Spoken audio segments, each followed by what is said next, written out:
How do you feel about other influencers that walk in the footsteps of you, but I feel like miss, or maybe they don't miss? I kind of want to like ask you, how do you feel about like the Adin Rosses, the Sneako, Zherka, all of these people that kind of walk in the realm of where you want? Like Neon is one now. Like, how do you feel about these gentlemen? I think they're all different people. I don't pay attention to any of them. I know something about. I don't want to insult anybody. I don't want to talk about anybody negatively. Zherka's a clown. I mean, dude, no. I'm not laughing because it's Zherka thing. It just caught me so off guard. Listen, I'm not gonna talk shit about anybody. I'm gonna be very respectful. But fuck that guy. Okay, Zherka. I mean, I'm just trying to be honest. I understand your question, but I don't see myself as similar to any of them. I think that. No, I never said you were similar. I think that they're trying to recreate your formula. It's like the Krabby Patty formula. You know how Plankton's sitting around being like, how do they do it? And then they're trying to do it, but it's not really working. Yeah, but out they for lack them. substance. They have no lessons to teach. They have no life experience. They are clowns. And when you're a clown, you embarrass yourself for other people's entertainment. I mean, I don't want to... Adin I know well. Sneako I know well. Are you close with Adin? Yeah, I speak to him quite often. But Neon, or whatever his name is, he's a clown and Zherka's a clown. I don't want to insult them too much, but they're just children being stupid. And I think that as the world devolves into insanity, people are looking for solutions and answers, as I said earlier, which I can provide. They can't provide that because they don't have the life experience or the intellect or the capability, so all they can do is provide cheap entertainment at their own expense.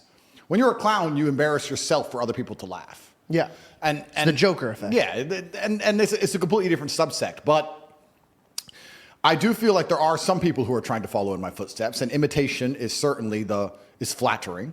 It was always going to happen. There was always going to be people who were trying to be me. But there will always be one top G, so it is what it is. They're just highlighting the more insulting version of you than they are. Like they're not.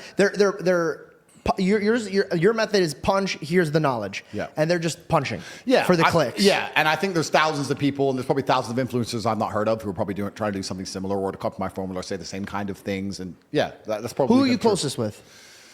You know like social media realm. Is it Nelk? Is it Adin? Is it who is somebody you relate to and you could fully have a conversation and enjoy yourself? You know what's interesting? The Nelk guys were super cool. And I've met a lot of guys, and Adin was cool. I've met Adin, met Sneako. But you know what's actually really interesting? I don't talk to anybody. I've realized this. In fact, there was a conversation about this inside the War Room a few weeks ago, and we're talking about how a lot of influencers cross-pollinate for views and stuff, right? They like, oh, I'll do a show with him, and he'll do a show with me, and then we'll go to his house, we'll do a show there, and blah, blah, blah. Podcast is obviously different because it's a podcast show, but outside of podcasts, I don't meet anyone, ever. If I can get 1 million views with me and Tristan in our home with an iPhone. I don't talk to anybody, so I don't have conversations with anyone. I don't meet anyone. I'm far away. I'm in Romania. I can't leave. I don't really want them to come here.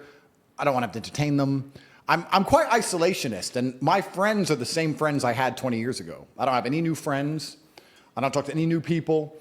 I don't know this because they're necessarily bad people as such, but I just think we're on different paths, different missions. Like I genuinely believe I'm waking up and trying to make myself the most excellent version of myself. I have the same standards for the people I love and my children and my family and my women, and I have the same standards for my fans. I don't want any fan of Andrew Tate to have ever lost in any realm. This is the thing that's interesting. I see these other influencers, right? Let's say these other influencers, some random influencer comes along and he sells some random garbage, a crypto, and the crypto loses a bunch of money, for example.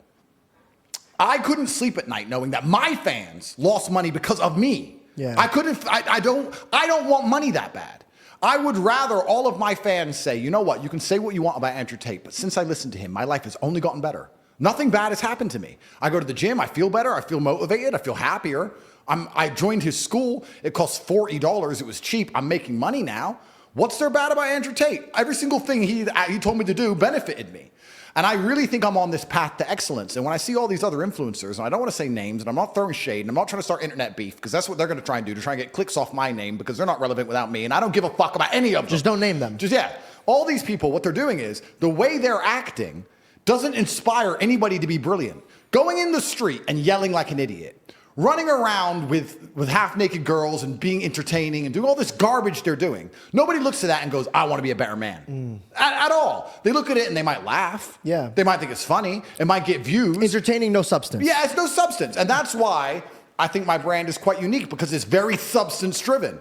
And the reason my brand is so substance-driven is because I've had such a difficult life. I wouldn't be able to tell and teach the things I can unless God's put me through so much shit. I've been through a whole bunch of things so that I can teach and tell the world, look, you can do this way and life will improve. You can be this kind of person and your life will be better.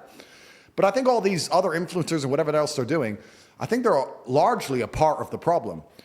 I would like to think in other nations and other cultures, and I don't know, but let's look at China, which has an insulated internet. If they have a brain, and I've heard this is true, I don't know if it is, but they make sure that their algorithms, the people who become famous, are musicians and mathematicians and engineers. They don't allow their algorithm to promote the idiots because they want the youth to be inspired by people who can do math extremely quickly or play the vion. I've heard about at 8th this. grade. Yeah, that makes sense to me. Now, it is the Matrix to a degree. Of course, it is censorship and it's governmental control. Yeah, but we're doing the same thing, but promoting the opposite. We're promoting insanity. So then you go down the rabbit hole.